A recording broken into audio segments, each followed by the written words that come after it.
Hello friend, السلام علیکم۔ امید کی جاتی ہے کہ آپ سب خیریت سے ہوں گے۔ دوستو، آج لا رہا ہوں آپ کے لیے ایک بہت زبردست سٹوری، ایک سبق آموز واقعہ۔ ایک نوجوان قصب حلال کے لیے کسی شہر گیا۔ ایک دن چھوٹی تھی، چنانچہ اس نے سوچا کہ آج میں شکار کرتا ہوں، لہٰذا وہ پرندوں کے شکار کرنے کے لیے نکلا۔ اللہ کی شان کہ جب اس نے ایک پرندے کی طرف تیر پھینکا تو نشانہ خطا ہوا اور وہ تیر ایک کھیلتے ہوئے عیسائی لڑکے کو جا کر لگا۔ جیسے ہی اسے تیر لگا، اس کی وہی ڈیتھ ہو گئی۔ وہ نوجوان بچے کو اٹھانے کے لیے بھاگا۔ اتنے میں بچے کے والدین بھی آ گئے۔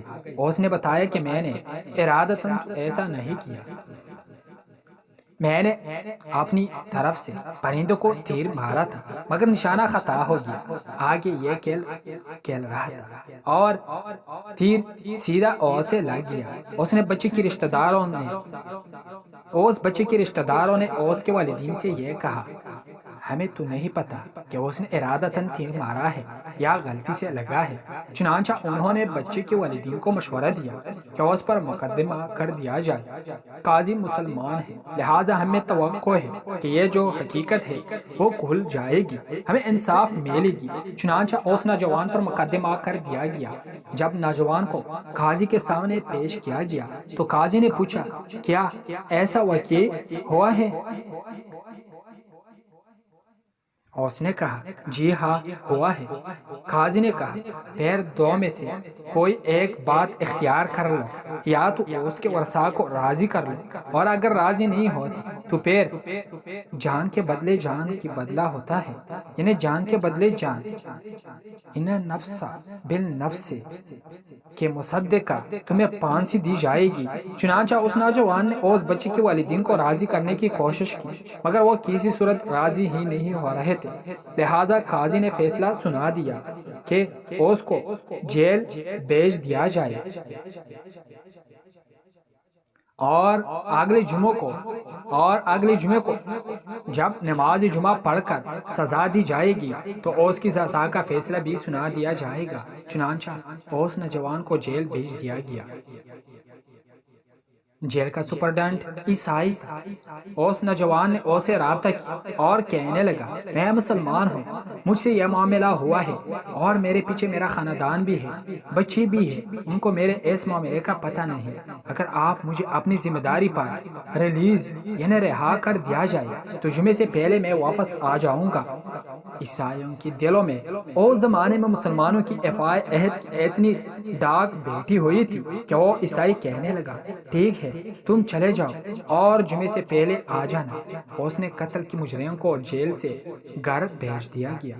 جمعے کے دن نماز جمعے کے بعد جب قاضی نے پوچھا، فلاں بندہ کہاں ہے؟ جیل سپرڈنٹ نے کہا کہ میں نے اسے اپنی ذمہ داری پر بھیجا تھا، مگر ابھی تک وہ آیا نہیں۔ قاضی نے کہا، ٹھیک ہے، باقی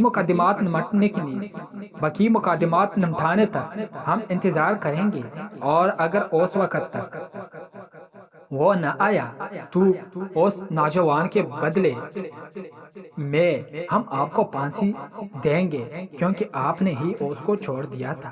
آپ عیسائی اور زیادہ پریشان ہوئے کہ بندہ بھی ہمارا امر اور آپ افیسر بھی ہمارا پھانسی چڑھے گا۔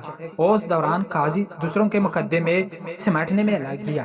جب آخر بندہ نمٹ گیا تو قاضی نے جیل سپرڈنٹ کو بلایا اور کہا کہ اب ہم یہ حد آپ پر قائم کریں گے۔ یہ بات سننے کے باوجود جیل سپرڈنٹ کے چہرے پر پریشانی کے اثار بالکل نہیں تھے۔ چنانچہ وہ آرام سے قاضی کے قریب آ گیا۔ لوگ حیران تھے کہ آج یہ کیا ہو رہا ہے۔ اتنے میں کسی نے کہا، جی آپ تھوڑی دیر کے لیے انتظار کر لیں، کیونکہ دور سے کوئی آدمی آتا نظر آ رہا ہے۔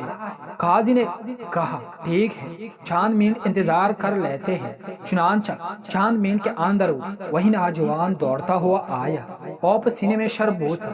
اس نے آتے ہی سب سے پہلے اس جیل سپرڈنٹ سے معافی مانگی اور کہا کہ میرے راستے میں میں ایک دریا تھا، مجھے تیرنا نہیں آتا تھا اور مجھے کشتی کا انتظار دیر سے ہو گئی، جس کی وجہ سے میں اپنے وعدے پر پورا نہیں اتر سکا، ورنہ میں وقت سے پہلے پہنچ جاتا۔ بہرحال اب میں پہنچ چکا ہوں، مجھے قاضی صاحب کے سامنے پیش کر دے۔ جب عیسائیوں نے اس نوجوان کے ایفائے عہد کی یہ بات سنی تو بچے کے ورثاء نے قاضی سے کہا، قاضی صاحب، اس نوجوان نے اگر عہد پورا کرنے کی یہ مثال پیش کر دی تو ہم آپ کی موجودگی میں دو باتیں کرتے ہیں۔ ایک تو بچے کے قتل کا مقدمہ واپس لیتے ہیں، دوسرا اپنے مسلمان ہونے کا اعلان کرتے ہیں۔ ایک وہ وقت تھا کہ کافر ہمارے اعمالوں کو دیکھ کر مسلمان ہو جاتے تھے اور سمجھتے تھے کہ حقیقی معنوں میں مسلمان کیا ہے۔ دوستو اگر ویڈیو پسند آئی ہو آج کی سٹوری تو آ کر ہماری چینل کو سبسکرائب کر دیجئے، لائک دیجئے اور بیل آئیکن کے بٹن کے ساتھ ساتھ اپنی ضروری رائے بھی کمنٹ سیکشن پر درج کیجئے۔ بہت شکریہ، خدا حافظ، خدا نگہبان۔